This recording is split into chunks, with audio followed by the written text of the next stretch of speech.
karena beliau adalah orang yang sangat dedikasi untuk warga Palestina, Gaza lebih tepatnya. Ini memang pembunuhan yang ditargetkan kepada almarhum. Tak hanya kepada tenaga medis, militer Israel juga berulang kali menyerang rumah sakit Indonesia. Sejak 18 Mei, rumah sakit Indonesia pun berhenti beroperasi akibat terus digempur militer Israel. Kita akan bahas terkait Direktur Rumah Sakit Indonesia Dr. Marwan Al-Sultan yang tewas dalam serangan Israel bersama bidan relawan Mercy IMT 8 Gaza Palestina Indah Melia, lalu bergabung juga Ketua Badan Kerjasama Antarparlemen BKS AP DPR fraksi PKS Mardani Ali Sera. Selamat malam Mbak Indah, selamat malam Pak Mardani. Selamat malam Mbak. Ya, pertama dialog kita kali ini kita berduka cita seorang dokter yang memberikan pelayanan terbaik kepada para korban Gaza selama ini telah berpulang. Saya ke Mbak Indah dulu. Mbak Indah, bagaimana kira-kira kronologis serangan dan kapan Mercy Indonesia mendapat kabar Dr. Marwan tewas dalam serangan Israel? Untuk pertama-tama kami masih merasa sedih atas kembalinya beliau syahid pada hari tanggal 2 Juli kemarin. Dan pertama kali itu untuk saya pribadi mendapatkan berita dari staf lokal bahwasannya memberitahu kalau bahwasannya Dr. Marwan Al-Sultan telah syahid. Lalu setelah itu saya konfirmasi kepada Mercy dan Mercy pun telah mendapatkan berita itu dari staf lokal dan juga WHO dan MOH. Anak perempuan Dr. Marwan menyebut Israel menargetkan serangan tepat ke kamarnya. Dari informasi yang Mbak Indah dapat, apakah benar demikian? Iya, betul Mbak, benar demikian. Dan itu pun sudah diberitahu kepada Mercy, dari pihak MOS diberitahu kepada pihak Mercy bahwasannya beliau ditarget langsung dari pihak penjajah. Mbak Indah kan sudah lama kenal dengan Dr. Marwan ya. Kita tahu dalam serangan yang dilakukan di Gaza, begitu banyak korban yang harus ditangani dengan cepat. Dan Dr. Marwan merupakan salah satu dokter yang tampaknya sedikit istirahatnya, begitu ya. Bagaimana Anda mengenal sosok Dr. Marwan? Bagaimana hubungan Anda selama ini dalam bekerja sama? Baik Mbak, saya untuk tim 8 ini merasa dekat sekali dengan beliau karena hampir setiap hari beliau selalu datang ke IGD. Setelah itu setiap harinya beliau datang ke IGD, ke ruang-ruang untuk melihat apa yang bisa beliau bantu dan bisa beliau tanyakan kepada kami apa yang kekurangan dari kami pada saat itu. Dan beliau itu adalah orang yang sangat tegas, tapi beliau itu penuh dengan kasih sayang. Penuh dengan kasih sayang, dan itu juga yang membuat Mbak Indah dan kawan-kawan tentu saja merasa kehilangan, begitu ya. Saya ke Pak Mardani. Bagaimana harusnya Indonesia bersikap atas serangan ini? Meski memang Dr. Marwan bukan WNI, tapi dia sudah menolong banyak korban di rumah sakit Indonesia. Ya, makasih Adinda. Yang pertama saya komentari, Israel itu punya teknologi yang sangat akurat. Jadi tidak mungkin serangan ini tidak sengaja. Makanya saya apresiasi ketika Kompas menyebut kata pembunuhan. Ini memang pembunuhan yang ditargetkan kepada almarhum Marwan Al-Sultan. Padahal kontribusi beliau bagi kemanusiaan, bagi warga Gaza, mengharumkan nama Rumah Sakit Indonesia luar biasa. Jadi yang pertama bukan cuma mengutuk, tapi mengajak semua untuk terus menekan dunia internasional agar memberikan sanksi yang tegas dan jelas kepada Israel. Karena sebelum ini juga Adinda, itu orang-orang yang lagi ngantri ambil makanan di shelternya WHO juga ditembaki. Jadi ini betul-betul di luar perikemanusiaan, di luar Covenant Swiss, di luar semua aturan peperangan yang ada. Makanya ini bukan peperangan, ini genosida. Dan kalau ini diteruskan, berarti kita dunia punya tanggung jawab. Dan saya apresiasi, ini bukan masalah agama. Paus Prancis kemarin juga luar biasa, paus yang baru juga, dan hampir semua negarawan mengecam. Kalau saya apresiasi Sekjen PBB yang sangat tegas. Indonesia, kami di DPR sudah membawa masalah ini baik di ITU, di Parlemen Dunia, Parlemen Negara OKI, Parlemen Negara Asia, termasuk Parlemen Negara ASEAN untuk terus membantu kemerdekaan Palestina. Itu nomor satu. Nomor duanya hukum Israel yang memang menjadi penjahat perang. Bahkan ICJ juga sudah menerapkan itu untuk Netanyahu dan Menteri Pertahanannya Israel. Dan yang ketiga, ini mumpung Pak Prabowo lagi muter ke banyak negara, angkat selalu isu kemerdekaan Palestina ini. Akarnya ada di kemerdekaan Palestina. Begitu. Ya, ini sudah berlarut-larut sejak tahun lalu. Jadi apa yang bisa Indonesia lakukan agar bantuan kemanusiaan tetap berjalan di Gaza, Pak Mardhani? Kemarin kami pergi ke Mesir, mengajak Mesir untuk bersama Jordan, karena itu hasil dari Parlemen Negara OKI. Kita kan jadi panitia tuan rumah pada bulan Mei kemarin. Mesir menyambut dengan baik, Jordan juga menyambut dengan baik.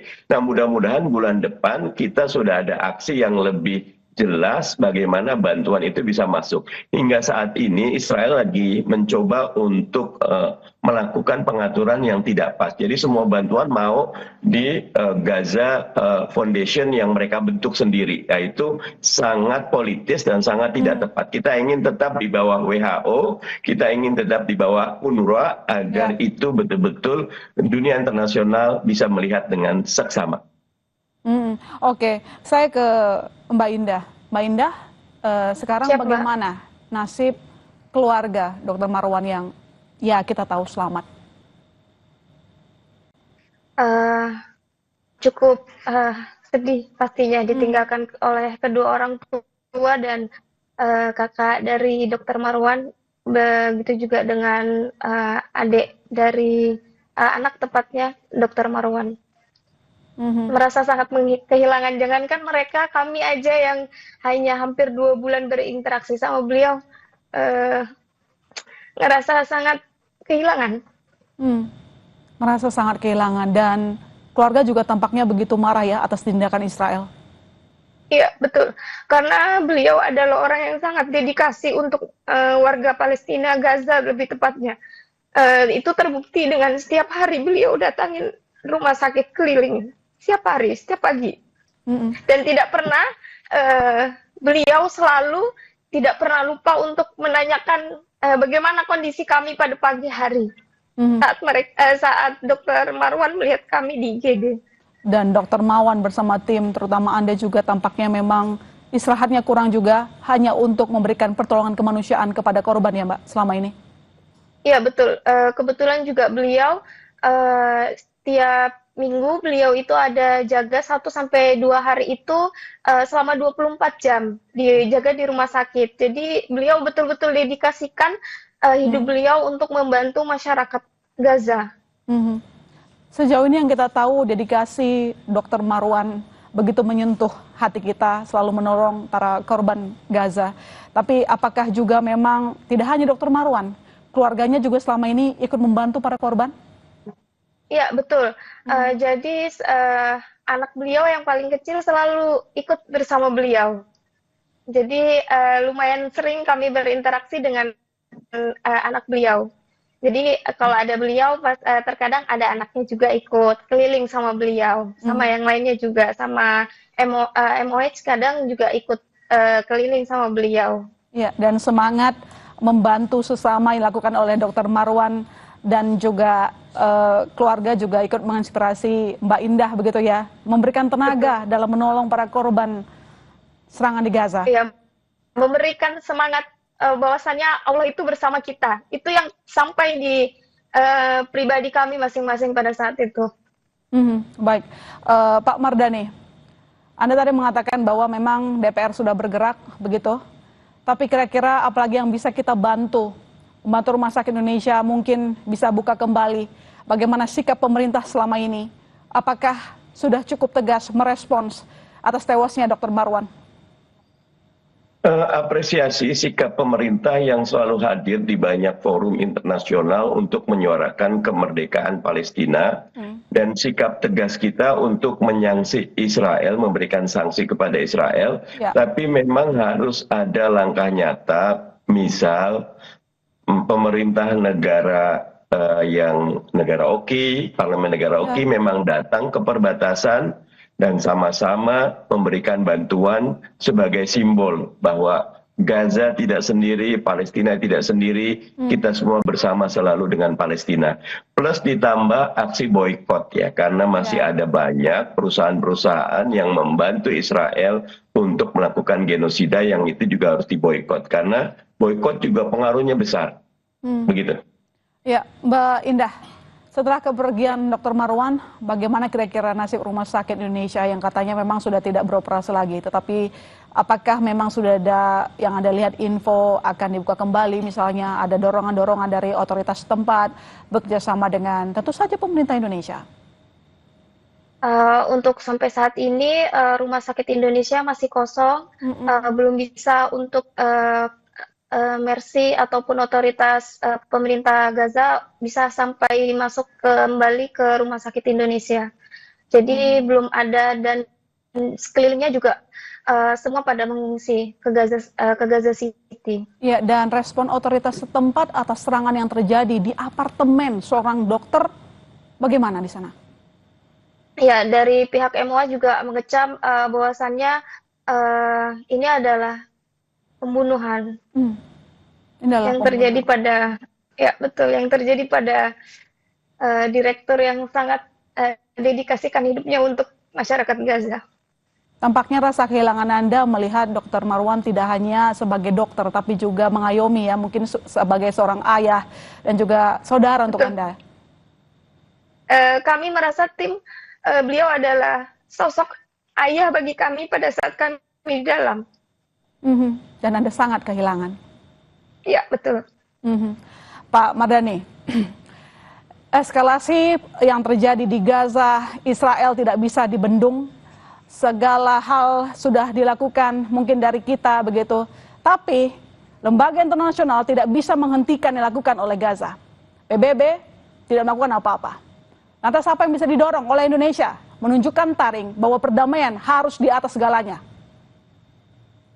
Ya, yang pertama tentu ini menjadi panggung dunia melihat betapa tumpul, betapa tidak berdayanya organisasi internasional.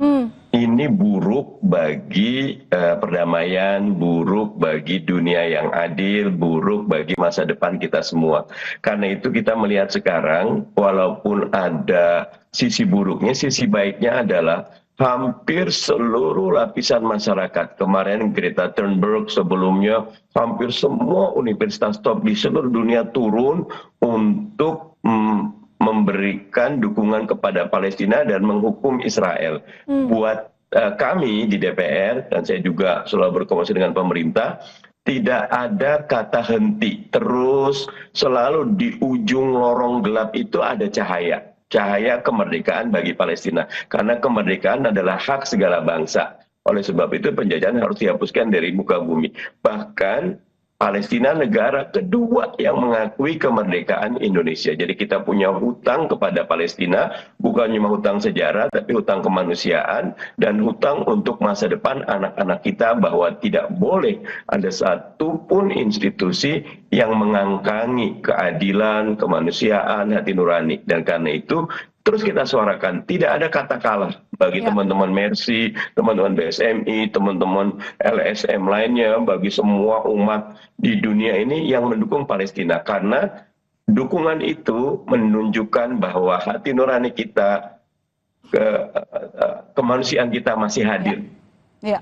Kemanusiaan di atas segala-galanya, semua manusia punya hak hidup yang sama. Terima kasih Pak Mardhani, terima kasih Mbak Indah, sekali lagi saya turut berduka cita.